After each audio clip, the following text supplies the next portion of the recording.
Have you ever made a macrame basket and it just flops?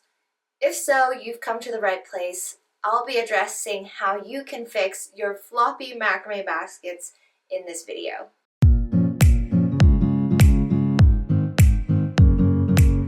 Hey everyone, it's Nicole here and welcome to BOCHIKNOT Macrame. In this video, I will be answering a question that was asked from a member of our community on how you can add more structure to a macrame basket so that it doesn't flop all over the place and it does hold a lot of its structure.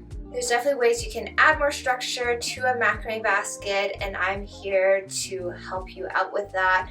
And with that said, let's jump right in. So the question is, I am really into baskets and have made the one you had on YouTube. It turned out good. One thing I was thinking is to have more structure, stiffness to it.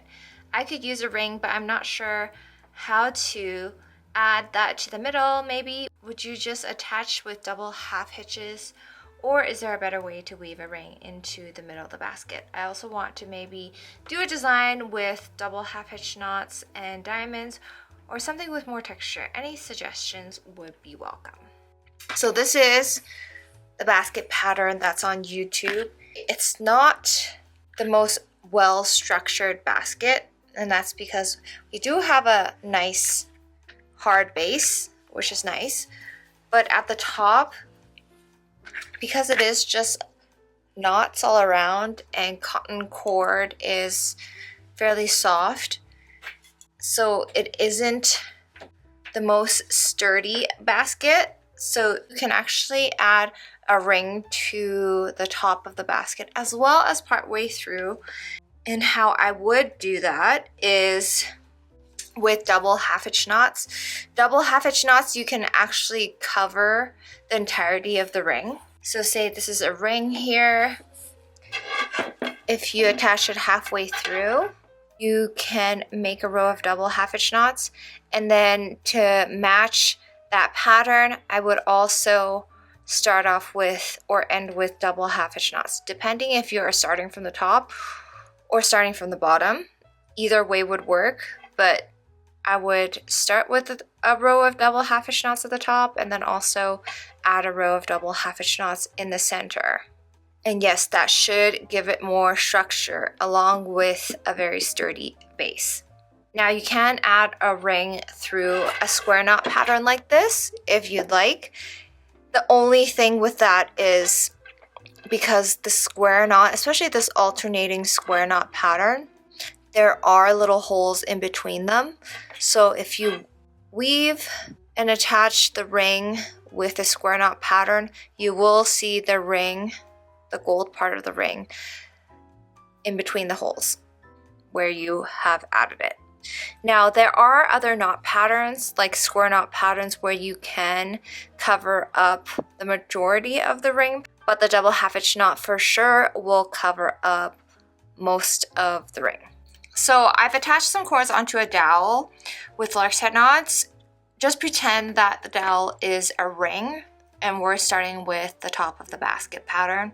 So you might not be starting off with lark's head knots. You may be starting off with reverse lark's head plus half hitch knots if you're using double half hitch knots in your pattern, so that they mimic the look of double half hitch knots.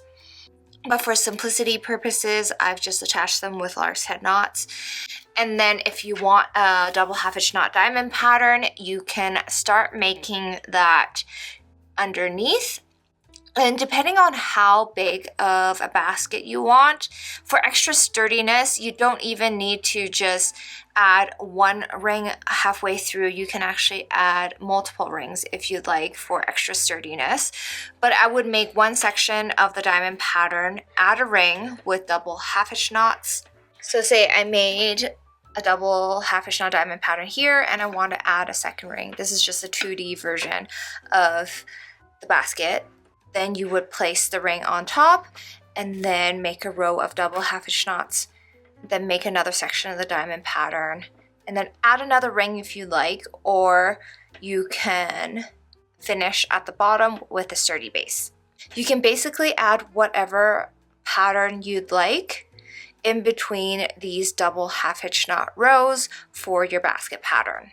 So for extra sturdiness, definitely start with a ring or two part way through the pattern, and then end with a sturdy base. And that's a wrap with our video on how to add structure to your macrame baskets. If you had a similar issue or question, hopefully this helps address that. And if not, and you have follow-up questions, make sure you ask them in the video description below. If you guys enjoyed this video and you have some burning macrame questions you want to ask and have them answered in detail via video, we do offer this benefit to our members on our BOCHIKNOT community over on Patreon. So if you guys are interested in excelling at macrame at a faster pace, and if you want questions answered with one-on-one guidance, you may be interested in joining our community over on Patreon. And if so, check out patreon.com/BOCHIKNOT, but I'll also link it in the description below. As always, thank you guys for watching, and I'll see you guys next time.